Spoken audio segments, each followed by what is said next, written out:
इस वीडियो में हम लोग ज्योग्राफी के कुछ महत्वपूर्ण प्रश्नों को देखेंगे जो आपके आने वाले एनएमएमएस एग्जाम के लिए काफी महत्वपूर्ण होगा। तो इसलिए आप लोग वीडियो को ध्यान से देखिएगा। तो चलिए दोस्तों, इस वीडियो के अंदर में हम लोग दो महत्वपूर्ण क्वेश्चन पर चर्चा करेंगे। आप लोग इस प्रश्न को एक बेहतरीन तरीका से समझने का प्रयास कीजिएगा। ये आपके आने वाले एनएमएमएस एग्जाम के लिए काफी महत्वपूर्ण होगा। तो चलिए दोस्तों, चलते हैं पहले प्रश्न की ओर। यहाँ देखिए, पहला प्रश्न कहता है कि निम्न में कौन नवीकरणीय संसाधन है। तो नवीकरणीय संसाधन का मतलब क्या होता है? नवीकरणीय संसाधन उस तरह के संसाधन को कहते हैं जिसका इस्तेमाल मनुष्य बार बार कर सकता है।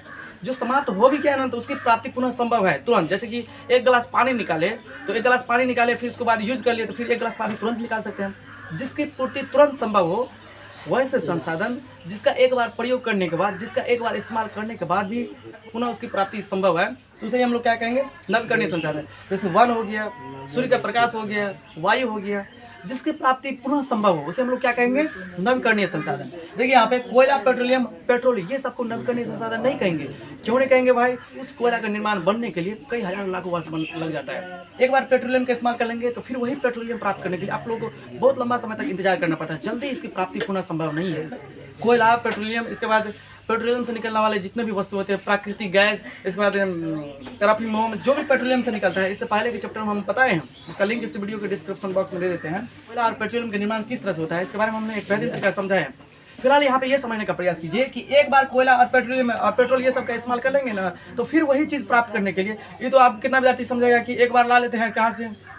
निर्मली से, जहाँ पे आप मान के चलिए पेट्रोल पंप है, वहाँ से ला लेते हैं, फिर तो वहाँ पर फिर जाएंगे तो फिर तुरंत मिल जाएगा। नहीं, वो तो दूसरा जगह से ना लाते हैं। एक बार जो वास्तविक में पेट्रोल, जिस पेट्रोल का हम लोग यूज कर रहे हैं, एक बार जो खर्च कर लिए, फिर वही बनने के लिए वो तो लाते हैं, कहीं से खरीद करके लाते हैं हम लोग दूसरे देश से। जितने भी मुस्लिम कंट्रीज है, जैसे ईरान हो गया, कुवैत हो गया, जितने भी मुस्लिम कंट्रीज है ना, वो सब तेले बेच बेच कर क्या हुआ है? धनिक हो गया है। तेले पर उसका अर्थव्यवस्था टिका हुआ है। अगर तेल नहीं बिक गया तो खाने के लिए नहीं मिलेगा।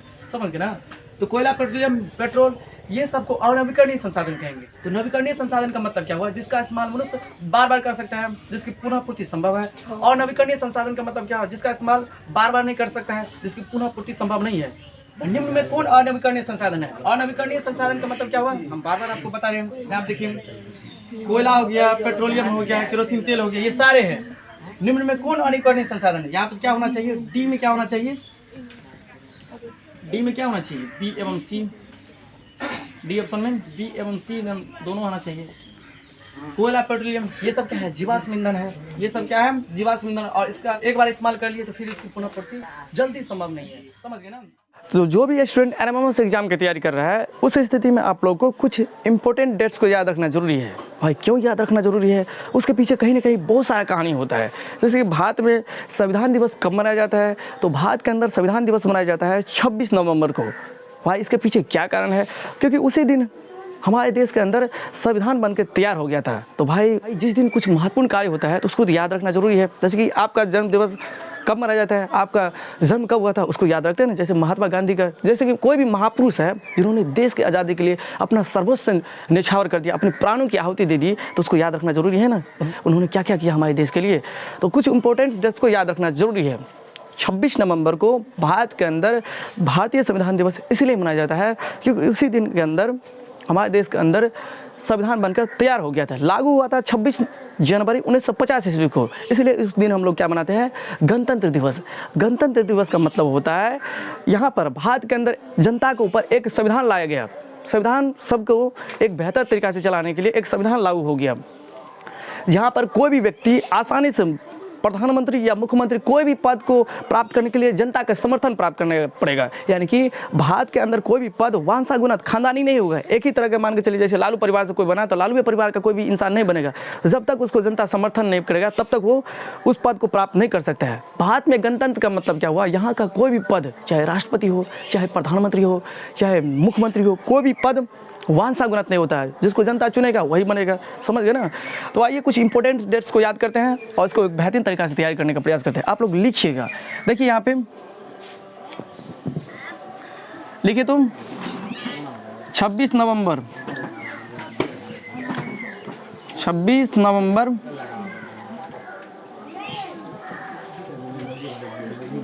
को भारतीय संविधान दिवस मनाया जाता है।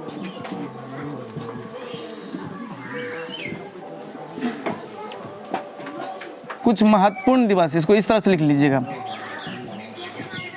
कुछ महत्वपूर्ण दिवस। कुछ महत्वपूर्ण दिवस में हम पहला लिखा रहे हैं 26 नवंबर। 26 नवंबर को क्या मनाते हैं? भारतीय संविधान दिवस। इसको बढ़िया से तैयारी करना है। इसके बाद देखिए दूसरा नंबर में 5 जून को क्या मनाते हैं? विश्व पर्यावरण दिवस।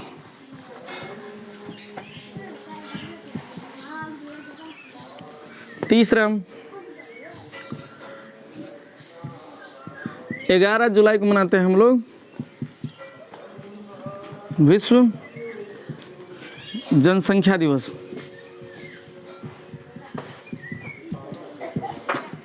चौथा विश्व 22 अप्रैल को क्या मनाते हैं हम लोग? 22 अप्रैल को मनाते हैं पृथ्वी दिवस। उसी दिन हम लोग मनाते हैं विश्व जल दिवस। 5वां नंबर हो गया 16 सितंबर को मनाते हैं हम लोग विश्व ओजोन दिवस।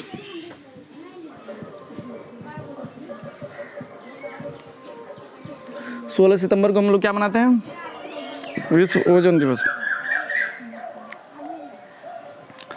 तो ये सारे को लिखिए। इसके पीछे कहीं ना कहीं बहुत ज़्यादा कहानी है। 26 नवंबर 1949 ईस्वी को हमारे देश के अंदर संविधान बनकर लागू नहीं हुआ था। उस दिन संविधान हमारे देश के अंदर में तैयार हो गया था, इसलिए उस दिन हम लोग मनाते हैं भारतीय संविधान दिवस। भाई इसको याद रखना जरूरी है। हमारे देश के अंदर जिस तरह से आपका जन्म कब होता है उसको एक बेहतरीन तरीके से याद रखते हैं, ठीक उसी तरह से किसी देश के अंदर में संविधान कब बना उसको भी याद रखना जरूरी है, और कब लागू हुआ इसको तो याद रखना जरूरी है। 5 जून को विश्व पर्यावरण दिवस मनाया जाता है। इसके पीछे क्या कारण है? जब देखा कि पर्यावरण में क्या हो रहा है, हानिकारक पदार्थों की मात्रा ज़्यादा बढ़ रही है, इसको देखते हुए पूरे विश्व के अंदर 5 जून को विश्व पर्यावरण दिवस मनाने की घोषणा की गई। क्यों की गई? इसके तहत मनुष्य को कुछ शिक्षा दी जाए, तो ताकि मनुष्य पर्यावरण में कम प्रदूषण करने के लिए अलग अलग कदम उठाए। पर्यावरण में अगर प्रदूषण की मात्रा ज़्यादा बढ़ जाएगी, उस स्थिति में सजीव का रहना मुश्किल हो जाएगा। इसीलिए पर्यावरण को शुद्ध रखने के लिए, पर्यावरण को किस तरह से बचाया जाए, इसके लिए 5 जून को हम लोग क्या मनाते हैं? 5 जून से मनाते हैं हम लोग विश्व पर्यावरण दिवस, ताकि हमारे वातावरण, हमारे आसपास का वातावरण जिसके अंदर हम लोग रहते हैं उसी को हम लोग कहते हैं पर्यावरण। पर्यावरण का मतलब हमारे चारों ओर के आसपास का वातावरण, जहाँ पे संपूर्ण सजीव जगत, निर्जीव जगत सब रहते हैं, उसी को हम लोग कहते हैं पर्यावरण। तो पर्यावरण को किस तरह से सुरक्षित रखा जाए, पर्यावरण को किस तरह से प्रदूषण न किया जाए, इसके लिए क्या क्या कदम उठाए जा सकते हैं, पूरा दुनिया के तरफ से ये आह्वान किया गया कि पर्यावरण को शुद्ध रखने के लिए अलग अलग प्रकार के अलग अलग तरीकों को अपनाइए। जैसे पर्यावरण को शुद्ध रख सकते हैं हम लोग किस तरह से प्लास्टिक का उपयोग नहीं करेंगे, किस तरह से पेड़ पौधों को ज़्यादा लगाएंगे, जीवाश्म ईंधन का इस्तेमाल हम लोग कम करेंगे। जितने कम जीवाश्म ईंधन का इस्तेमाल करेंगे उतना हमारा पर्यावरण शुद्ध रहेगा। तो पर्यावरण को बचाने के लिए, पर्यावरण को प्रदूषित न होने के लिए, इसके लिए कई कदम उठाए गए। समझ गए ना, किस तरह से हमारा पर्यावरण शुद्ध रहे। इसी को देखते हुए पूरा विश्व के अंदर एक घोषणा की गई विश्व पर्यावरण दिवस। इस दिवस को इसलिए मनाते हैं ताकि मनुष्य के अंदर में ये चेतना जाए, ये ज्ञान जाए कि जिस पर्यावरण में रह रहे हैं, अगर उसी पर्यावरण को हम लोग प्रदूषित करेंगे तो उस स्थिति में हम लोग को जीना संभव नहीं है, उस स्थिति में हम लोग को जीना कठिन हो जाएगा। इसलिए पर्यावरण को बेहतर रखने के लिए, पर्यावरण को सुरक्षित रखने के लिए अलग अलग कदम उठाइए। अलग अलग कदम उठाइए का मतलब क्या हुआ? आप प्लास्टिक का इस्तेमाल मत कीजिए, रासायनिक उर्वरक जो भी हम लोग केमिकल चीज़ों का इस्तेमाल करते हैं उसका उपयोग मत कीजिए। इसके साथ ही साथ ज़्यादा से ज़्यादा पेड़ को लगाइए। तरह तरह के जो भी पर्यावरण में जिसके कारण से पर्यावरण प्रदूषित ना हो वो सारे कदम उठाए गए। इसलिए पूरे दुनिया के अंदर में ये जागरूकता है, पूरा दुनिया के अंदर लोग समझे पर्यावरण का महत्व कि जिस पर्यावरण में अगर हम लोग रह रहे हैं, अगर उस पर्यावरण को सुरक्षित ना रखा जाए तो उस पर्यावरण के अंदर, उस क्षेत्र के अंदर जो भी जनसंख्याएँ पाई जाती है, जो भी सजीव जगत पाई जाती है, जो भी सजीव प्राणी पाए जाते हैं, उसका जीवन कठिन हो जाएगा। इसलिए 5 जून को हम लोग क्या मनाते हैं? विश्व पर्यावरण दिवस। 11 जुलाई को विश्व जनसंख्या दिवस मनाते हैं। क्या है इसके पीछे कहानी? किसी क्षेत्र में पाई जाने वाली लोगों की संख्या को हम लोग क्या कहते हैं? जनसंख्या। भाई हमारे पूरी पृथ्वी पर कितना जनसंख्या है उसको भी याद रखना जरूरी है। जिस तरह से हमारे भारत देश के अंदर कितनी जनसंख्या है उसको याद रखना जरूरी है। क्यों याद रखना जरूरी है? तब ना भारत सरकार उस जनसंख्या के हिसाब से कोई भी काम करेगा। तो किसी देश के अंदर जैसे कि आपके घर परिवार के अंदर कितने सदस्य हैं इसकी जानकारी रखना आवश्यक है। क्यों? तब ना पता चलेगा वो खाया कि नहीं खाया, उसको समुचित रूप से मान के चले कोई पढ़ रहा है तो कितने व्यक्ति पढ़ रहा है, उसको क्या आवश्यकता है, तब ना आपको जानकारी मिलेगी। जब किसी भी चीज़ के बारे में आपको पता रहेगा तब ना उसके बारे में आप सोचिएगा। जब पते नहीं है भारत के अंदर, मान के चलिए भारत के प्रधानमंत्री को, भारत में रहने वाले लोगों को, अगर भारत में कितना जनसंख्या है अगर ये नहीं मालूम चलेगा तो भारत के अंदर में रहने वाले, आप जिस राज्य में रहते हैं, मुख्यमंत्री जैसे जिस देश में रहते हैं, जैसे भारत देश में रहते हैं, तो उसके बारे में आप मान के चलिए बड़े बड़े पदाधिकारी को, प्रधानमंत्री मुख्यमंत्री को पता नहीं रहेगा तो उस स्थिति में उसके लिए नया नया नियम कानून, नया नया फंड, नया नया सुविधा किस तरह से देगा, तब ना पता रहेगा, जानकारी रहेगा, तब ना उसके लिए कुछ नया काम करेगा, उसके विकास के लिए, उसके उन्नति के लिए कुछ काम करेगा। तो इस किसी भी चीज़ के बारे में, उसकी जनसंख्या के बारे में पता रहना चाहिए, तब उसके हिसाब से जितना है उसके हिसाब से कोई भी चीज़ योजना तैयार करेगा। इसलिए 11 जुलाई को विश्व जनसंख्या दिवस मनाया जाता है। ये पूछा जाता है कि जनसंख्या किसे कहते हैं? किसी निश्चित क्षेत्र में। भाई निश्चित क्षेत्र का मतलब क्या हुआ? मान के चलिए बिहार है तो बिहार, देश में भारत है तो भारत, कोई एक फिक्स देश, सबका तो आकलन नहीं कर सकते हैं। किसी निश्चित क्षेत्र में पाए जाने वाली लोगों की संख्या को हम लोग क्या कहते हैं? जनसंख्या। विश्व जनसंख्या दिवस क्यों मनाया जाता है? इसलिए मनाया जाता है ताकि विश्व के अंदर कितने लोग हैं इसकी जानकारी हो सके और उसके अनुसार से क्या काम किया जाना चाहिए उस जनसंख्या पर, उसके बारे में, उसको अध्ययन करने के लिए, उसके बारे में सुख सुविधा के लिए, किस तरह से उसकी आर्थिक व्यवस्था ठीक है कि नहीं है, जब जानकारी रहेगा तब ना उस पर सरकार या कोई भी विश्व का संगठन उस पर कार्य करेगा। 22 अप्रैल को क्या मनाया जाता है? पृथ्वी दिवस। 22 अप्रैल को यहाँ देखिए क्या मनाया जाता है? पृथ्वी दिवस। इसके बाद देखिए विश्व जल दिवस भी मनाया जाता है।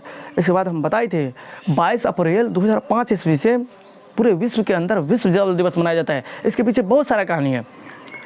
देखिए वैसे तो हम सभी जानते हैं कि भूभाग के अधिकांश हिस्सों पर क्या है? जल है, लेकिन जल तो है लेकिन जल पीने योग्य नहीं है, पूरा प्रदूषित है। धीरे धीरे मानवीय क्रियाकलापों के कारण, मानवीय क्रियाकलापों का मतलब क्या हुआ? मानव के कुसंगत के कारण से, मानव ज़्यादा संसाधन को प्रयोग करने से धीरे धीरे जल लगातार, जल की गुणवत्ता में, जल की क्वालिटी में लगातार क्या हो रहा था? गिरावट हो रहा था। उस स्थिति को देखते हुए संयुक्त राष्ट्र संघ ने देखा कि अगर इसी तरह से, जिस तरह से मनुष्य अभी कर रहा है, जल की गुणवत्ता को नाश कर रहा है, सत्यानाश कर रहा है, जल में प्रदूषित पदार्थ को मिला के जल को और ज़्यादा धीरे धीरे प्रदूषित कर रहा है, उस स्थिति में धरती पर क्या होगा? अगर धरती पर एक ऐसा कदम न उठाया जाए जिसके कारण से जल प्रदूषण होने से बचे, तो धीरे धीरे धरती पर जो भी जल की मात्रा है वो भी प्रदूषित हो जाएगा। तो उसके लिए एक कदम उठाया गया। उसी दिन, किस दिन? 22 अप्रैल 2005 ईस्वी से विश्व जल दिवस मनाने की घोषणा की गई, ताकि धरती के अंदर, पूरा विश्व के अंदर जो भी पानी पीने योग्य है उसको कैसे बचाया जा सके। जो खराब हो गया तो खराब हो गया, लेकिन जो भी है उसको कैसे प्रदूषित होने से बचा सके, इसके लिए बनाया गया 22 अप्रैल 2005 ईस्वी को विश्व जल दिवस, या 22 अप्रैल को हम लोग मनाते हैं। पृथ्वी दिवस भी मनाते हैं। ये सारे इंपॉर्टेंट डेट्स आपको याद रखना जरूरी है। 16 सितंबर को मनाया जाता है ओजोन दिवस। ये ओजोन के बारे में आप लोग जानकारी होगा। ओजोन के बारे में आप लोग को अगर जानकारी नहीं है तो यूट्यूब पर सर्च कीजिए ओजोन परत क्या है, उसी में आपको बताए हैं ये ओजोन क्या होता है। ओजोन हमारी सुरक्षा के लिए एक बहुत ही बेहतरीन चीज़ है। ये एक सुरक्षा कवच की तरह काम करता है। उस वीडियो को आप लोग देख लीजिएगा।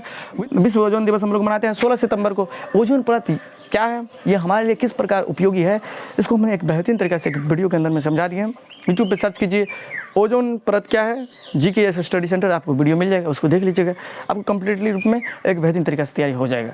तो चलिए, इतनी सारी बातों को आप याद रख लिए। जैसे पूछेगा आप लिखते जाओ। कोणार्क का सूर्य मंदिर आप लोगों ने देखा होगा। कोणार्क का सूर्य मंदिर है ना, हिस्ट्री में नहीं लिखा है। कोणार्क का सूर्य मंदिर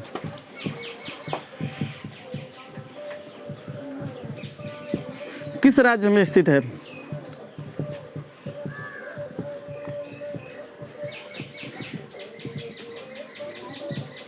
कोणार्क का सूर्य मंदिर किस राज्य में स्थित है? ये है उड़ीसा में। आप कई विद्यार्थी लिखता है उड़ीसा, तो जो लिखना है लिखो। कोणार्क का सूर्य मंदिर किस राज्य में स्थित है? उड़ीसा में। हाँ, उड़ीसा भी कहते हैं, जो लिखना है लिखिए। उड़ीसा, हाँ उड़ीसा। कई लोग पुकारता है उड़ीसा भी, जो लिखना है उड़ीसा लिखना है, जो लिखना है। अभिषेक, थर्मामीटर में किस धातु का इस्तेमाल किया जाता है? चलिए, और आपने बेहतरीन जवाब दिया। ऐसा धातु का नाम बोलिए जो द्रव रूप में पाया जाता है। हाँ, ब्रोमीन पाया जाता है।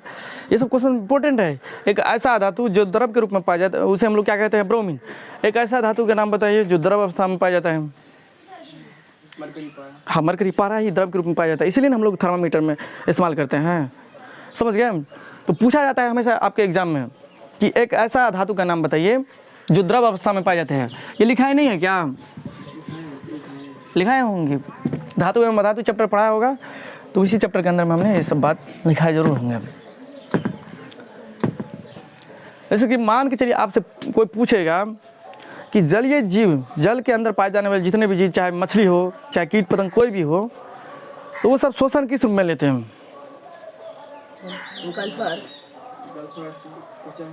हाँ, जैसे मेढक भी रहता है जल के अंदर। मेढक तो उभयचर जीव है। उभयचर का मतलब जो दोनों स्थल पर रहता है, भूमि पर भी और जल के अंदर में भी।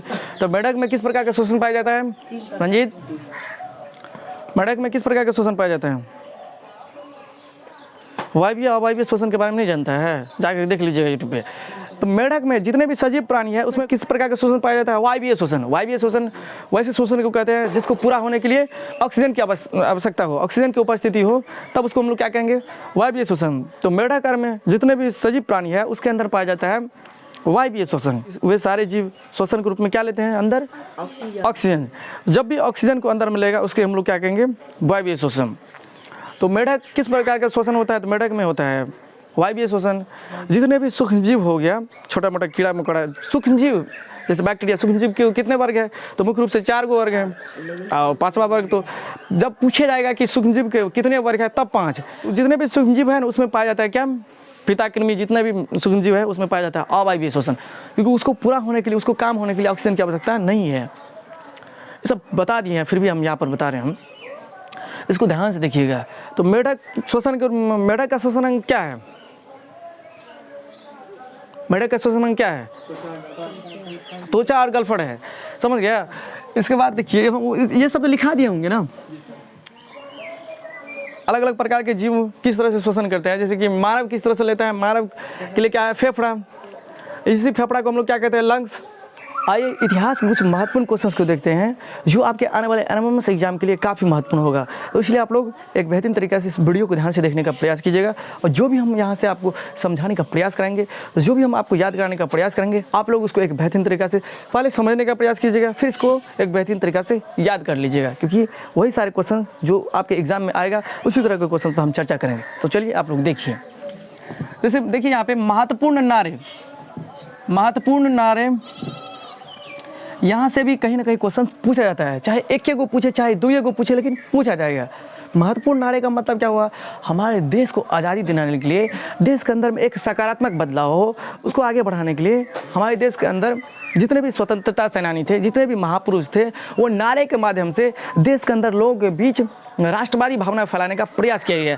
अगर वो नारे नहीं देता तो लोग एकजुट होता नहीं है, लोगों में एकता बनती नहीं। जब लोगों के अंदर में एकता नहीं बनेगी तो कोई भी काम को हम सफल नहीं कर सकते हैं। सफल बनाने के लिए नागरिकों के अंदर, लोगों के अंदर में, देश के अंदर में राष्ट्रवादी भावना फैलना चाहिए। जब देश के अंदर में राष्ट्रवादी भावना फैलेगा तो उस स्थिति में क्या होगा? देश एक होगा। और कहा जाता है, ऐसा कहा भी जाता है, हम लोग बराबर सुनते हैं, एकता में ही बल पाया जाता है, एकता में ही क्या होता है? शक्ति पाया जाता है। जब हम लोग एकजुट रहेंगे तो उस स्थिति में हम लोग कोई भी कार्य कर सकते हैं। तो महत्वपूर्ण नारे देने के पीछे का मुख्य वजह यह है, किस स्थिति में दिया था? जब हम लोग गुलाम थे। अभी भी दिया जाता है, ज़रूरी नहीं है कि गुलामी की अवस्था में दिया जाता है, कभी भी दे सकते हैं, ताकि देश के अंदर में कुछ नया बदलाव हो, उस देश के अंदर में एकजुटता की भावना फैले। जैसे मान के चलिए, सबसे पहले महात्मा गांधी के बारे में लिखिए। तो सबसे पहले देखिए महात्मा गांधी ने बहुत सारे, महात्मा गांधी के बारे में क्या कह सकते हैं? वैसे जो अल्पज्ञ है, जिसके पास कम जानकारी है, वो महात्मा गांधी के बारे में हमेशा बुराई करेगा, लेकिन महात्मा गांधी को वैसे ही तो राष्ट्रपिता नहीं कहा गया है, सबको नहीं कहा देता। पंडित जवाहरलाल नेहरू को नहीं कहा देता। इसके पास कम बुद्धि है, वो महात्मा गांधी की क्या करेगा? बुराई करेगा। जो महात्मा गांधी ने मोहम्मद अली जिन्ना, जिन्होंने पाकिस्तान को भारत से अलग कर दिया, कम जानकारी रहता है, वो महात्मा गांधी के बारे में क्या करेगा? बुराई करेगा। हालांकि कहीं ना कहीं कुछ बात को समझिए, यहाँ पे जो भी बात बताएंगे थोड़ा अच्छा से बताएंगे, क्योंकि उस पर जाना है। तो ऐसा देखा जाता है कि महात्मा गांधी को कई कारणों से हम लोग क्या करते हैं? बुराई करते हैं, लेकिन उसका बुराई नहीं करना चाहिए। उन्होंने देश की आज़ादी के लिए बहुत सारा कार्य किया। सत्य और अहिंसा के पीछे, सत्य और अहिंसा क्यों अपनाया, इसके पीछे बहुत सारा कहानी है। अगर सत्य और अहिंसा का पाठ नहीं पढ़ता, अगर सत्य और अहिंसा का पालन नहीं करता तो उसी स्थिति मान के चलिए दंगा फसाद करता। तो अंग्रेज के पास उस समय क्या था? तोप था। तरह तरह के हथियार थे, एक के बारे में भारतीय आदमी सबको मार देता है। जरूरी नहीं है कि इस देश के अंदर जो भी घटनाएं घट रही है सिर्फ इसी देश का निवासी देख रहा है, पूरा विश्व समुदाय देख रहा है। अब अगर भारत के अंदर में रहने वाले जितने भी लोग थे अगर वो हिंसा करता है तो अंग्रेज को तो मौका मिल जाता है। लोग भी कहता है कि इधर से मार रहा है तो तुम नहीं मारेगा, आज जब इधर से मारता है अंग्रेज समझ मारता है तो अंग्रेज के पास तोप था, बहुत सारा अस्त्र शस्त्र था। तो इसीलिए ताकि कम युद्ध में क्या हानि हो, ताकि लोगों के नरसंहार कम किया जाए। कहीं बैठे नहीं सब बढ़िया से समझने का प्रयास कीजिएगा, क्योंकि बोलते हैं यहाँ पे जयराम। महात्मा गांधी ने सत्य और अहिंसा को इसलिए अपनाया, अगर सत्य और अहिंसा को अपनाता नहीं तो उस स्थिति में भारत में और स्थिति बद से बदतर हो जाती। क्यों? क्योंकि मान के चलिए जब ये यहाँ के लोग आज़ादी प्राप्त करने के लिए हिंसा का समर्थन करता है, हिंसा के समर्थन का मतलब क्या हुआ, लड़ाई काट मार करता है, उस स्थिति में क्या होता है, अंग्रेज सबको मौका मिल जाता है। ज़रूरी नहीं है कि देश के अंदर में कोई भी घटनाएं घट रही है वो देश के अंदर ही, देश के अंदर में रहने वाले लोगों के पास ही उस तक जानकारी, उस बात की जानकारी होती है। ये बात ज़रूरी नहीं है। भारत के अंदर में जो भी घटनाएं घट रही है पूरा विश्व का नज़र आता है। तो भारत के अंदर में अगर उस तरह का लोग तो यहाँ पे भारत के अंदर उस समय में हिंसा का समर्थन करता है, हिंसा करता है, तो उसी स्थिति में अंग्रेज को मारने का मौका मिल जाता है। अंग्रेज को अब पूरा दुनिया भी देखता है कि सच में इधर से मार रहा है तो तुम भी मारो। इस स्थिति में होता क्या है, भारत के अंदर में एक ही दिन में कितना कितना स्वाह हो जाता है। तो जब आदमी न रहता तो आज़ादी प्राप्त करके क्या फ़ायदा है, और इसके बाद जब आदमी नहीं रहता तो उसको भगाने का कौन प्रयास करता है। समझ गए ना? तो सब बात को जानना जरूरी है। महात्मा गांधी को ऐसा ही राष्ट्रपिता नहीं कहा जाता है, सबको कहा जाता है राष्ट्रपिता। पंडित जवाहरलाल नेहरू को कहा जाता है, भीमराव अम्बेडकर को कहा जाता है, और तो बहुत ही महापुरुष था उसको भी नहीं कह सकते थे, क्योंकि महात्मा गांधी ने देश को आज़ादी दिलाने के लिए बहुत बुद्धि से काम लिया, सत्य और अहिंसा का पाठ पढ़ाया। पूरे दुनिया के अंदर में सत्य और अहिंसा पर एक ही ऐसा व्यक्ति है जिन्होंने इस मार्ग को अपनाया और कभी इसको छोड़ा नहीं। इसलिए 12th में इसके पीछे, इसलिए 12th में एक चैप्टर है my experiment with truth. Mahatma Gandhi के सत्य नामक महात्मा गांधी के एक प्रिय पुस्तक है, जो उसके महात्मा गांधी के एक प्रिय पुस्तक सत्य के प्रयोग। जैसे आप लोग क्लास 8 में भी पढ़िएगा तो सत्य के प्रयोग दीदी की डायरी चैप्टर में है ना। दीदी की डायरी चैप्टर नहीं पढ़ा है? हाँ, वो सब कहाँ गया? ये सब गलत बात ना है। हम यहाँ पे समझा रहे हैं, वो सब है, पूरा डिटेल से नहीं समझाएंगे तो ये खराब बात है ना। अब पूछा भी नहीं, कितना नॉनसेंस सब है, इतना हामी बच्चा सब है। जो बच्चा कभी तरक्की करेगा पूछना भी चाहिए कहाँ जा रहे हैं। यहाँ पे हम इधर चिकर रहे हैं, जो नहीं इधर चिकर रहे हैं, तुम इन लोग को ज़्यादा फायदा है, क्योंकि यहाँ पे जब ज़्यादा समझाते हैं और वैसे लिखाते तो डायरेक्ट लिखाते जाते हैं। अच्छा लिखिए, किसने कहा था भारत की आत्मा गांव में बसती है। और इसके बाद देखिए किसने कहा था,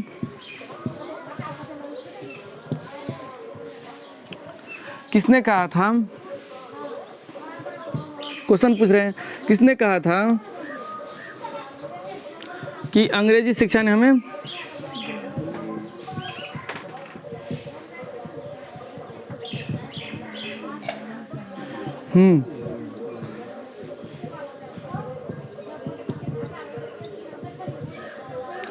इसमें तो बहुत सारे नारे को आप लोग याद भी किए होंगे। महात्मा गांधी के बारे में हम बताए थे कि महात्मा गांधी को सबसे पहले महात्मा किसने कहा था, रविंद्रनाथ टैगोर ने।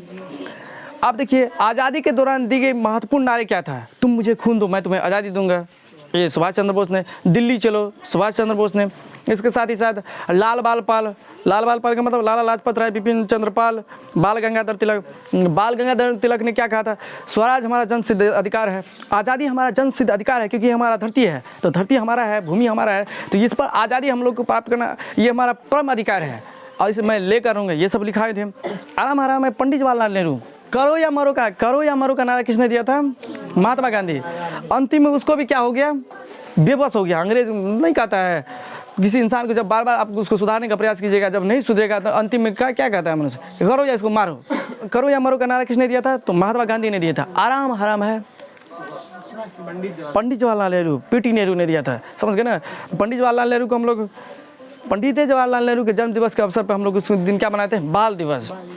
14 नवंबर को क्या मनाते हैं, याद रखिएगा। और इसके बाद देखिए शिक्षक दिवस कब मनाते हैं, हमारे देश के अंदर में शिक्षक दिवस कब मनाया जाता है, 5 सितंबर को। 5 सितंबर को क्या मनाते हैं हम लोग, शिक्षक दिवस। पंडित जवाहरलाल नेहरू के जन्म दिवस के अवसर पर हम लोग उस दिन मनाते हैं बाल दिवस, क्योंकि पंडित पीटी नेहरू को बच्चों से काफ़ी लगाव था, बच्चों से काफ़ी जुड़ाव था। महात्मा गांधी ने क्या क्या चीज़ चलाए थे, महात्मा गांधी के द्वारा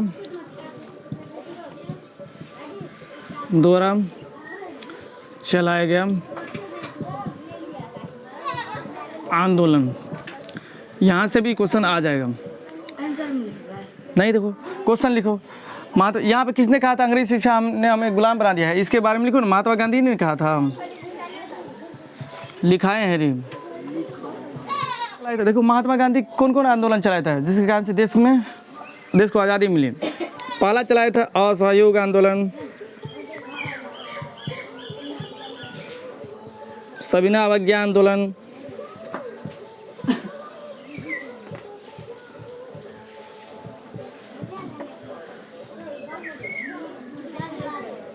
दांडी मार्च,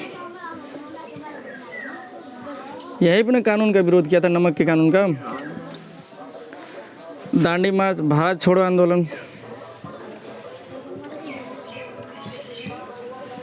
चंपारण सत्याग्रह,